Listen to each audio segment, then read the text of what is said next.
ఈ ఏడాది మొత్తం కూడా ఈ రాష్ట్రంలో చంద్రబాబు నాయుడు గారి పాలన ఎలా ఉందో ఒక్కసారి చూద్దామా.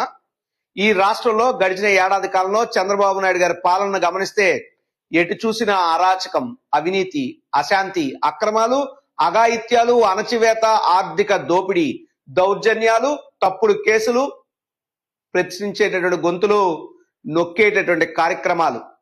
చంద్రబాబు నాయుడు గారి పాలనలో రాష్ట్రంలో ఎక్కడా కూడా అంబేద్కర్ గారు రచించినటువంటి భారత రాజ్యాంగం అమలు అవ్వట్లేదు. తన తనయుడు నారా లోకేష్ రచించినటువంటి రెడ్ బుక్ రాజ్యాంగాన్ని అమలు చేస్తున్నారు. రాష్ట్రం మొత్తంలో కూడా ఎక్కడా కూడా పోలీస్ వ్యవస్థ సక్రమంగా పనిచేస్తున్నటువంటి దాఖలాలు లేవు. ఎటు చూసినా అశాంతి నెలకొని ఉంది. ఎక్కడా కూడా శాంతి భద్రతలు అదుపులో లేవు.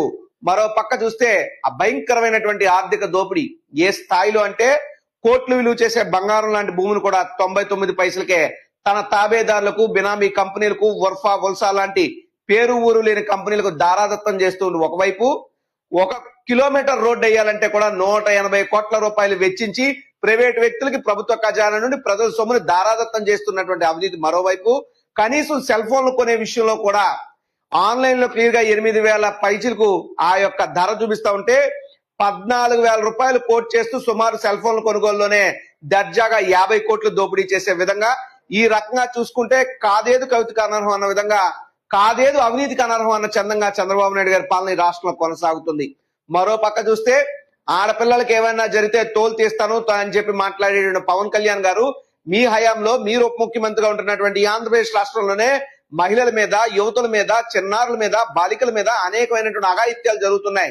చిత్తూరు లాంటి జిల్లాను తీసుకున్నా, ప్రకాశం లాంటి జిల్లాను తీసుకున్నా, లేదా నెల్లూరు లాంటి జిల్లాను తీసుకున్నా, విశాఖపట్నం తీసుకున్నా, ఈ ప్రతి జిల్లాలో ఏ జిల్లా అయినా పేరు మీరు చెప్పండి, ఆ జిల్లాలో మీ పాలనలో ఈ ఏడాదిలో ఎక్కడో ఒక దగ్గర బాలికల పైన అఘాయిత్యాలు జరిగాయంటే అంతకన్నా ఘోరమైనటువంటి పాలన ఉంటుందా అని అడుగుతున్నా.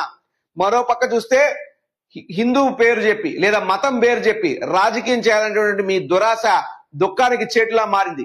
ఎంతసేపు జగన్మోహన్ రెడ్డి గారిని విమర్శించడమే లక్ష్యంగా పెట్టుకున్నారు తప్ప మీ యొక్క పాలనలో హిందూ దేవాలయాలు పూర్తిగా దెబ్బతింటా ఉన్నాయి.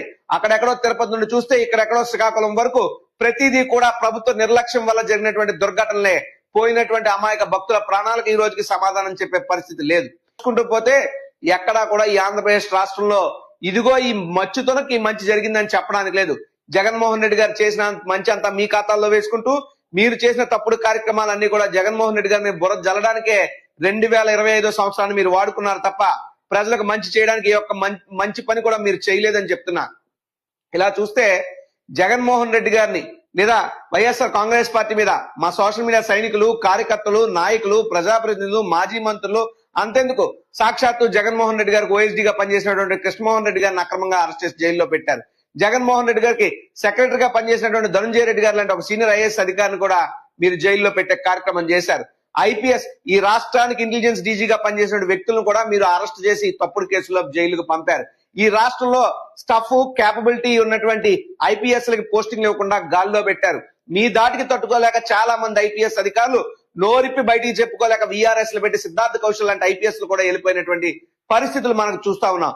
ఈ రకంగా చూస్తుంటే ఇంకో వైపు చంద్రబాబు నాయుడు గారి మీద ఉన్నటువంటి అక్రమ కేసులు ఏదైతే ఉన్నాయో, ఆయన చేసినటువంటి అక్రమాలకు, ఆయన చేసినటువంటి స్కాముల మీద గత ప్రభుత్వం నమోదైన కేసుల్ని కోర్టు క్లోజ్ చేయాల్సింది మానేసి ప్రభుత్వమే క్లోజ్ చేసుకునేటటువంటి పరిస్థితుల్లో ఈ పాలన ఉంది అంటే తను రాసుకున్నటువంటి, తను హాజరవుతున్నటువంటి పరిస్థితి తనే ప్రశ్నాపత్రం ఇచ్చుకుని, తనే జవాబు రాసుకుని, తన జవాబుకు తానే మార్కులు వేసుకుంటే అది ఎంత ఘోరంగా ఉంటుందో విద్యా వ్యవస్థలో, ఈ రోజు చంద్రబాబు నాయుడు గారి పాలన అంతకన్నా ఘోరాతి ఘోరంగా ఉంది అని చెప్పి ఈ సందర్భంగా తెలియజేస్తూ, ఈ యొక్క ఏడాదిలో చంద్రబాబు నాయుడు గారి పాలన అంతా కూడా దౌర్జన్యాలతో, దుర్మార్గాలతో, ప్రజలకు ఇబ్బందులు కలిగించే విధంగా, ప్రతిపక్షాల గొంతులు నొక్కే విధంగా, మీడియా సంస్థల మీద కూడా మీ యొక్క తప్పులు వేలెత్తి చూపుతుంటే సాక్షి ఎడిటర్ ధనుంజయ రెడ్డి గారు లాంటి వ్యక్తుల మీద కూడా, కేఎస్ఆర్ లాంటి వ్యక్తుల మీద కూడా మీరు తప్పుడు కేసులు పెట్టి జైల్లో పెట్టే దిక్కుమాల కార్యక్రమం చేశారంటే ఇది మీ పాలనకు పరాకాష్ట అని చెప్పి సందర్భంగా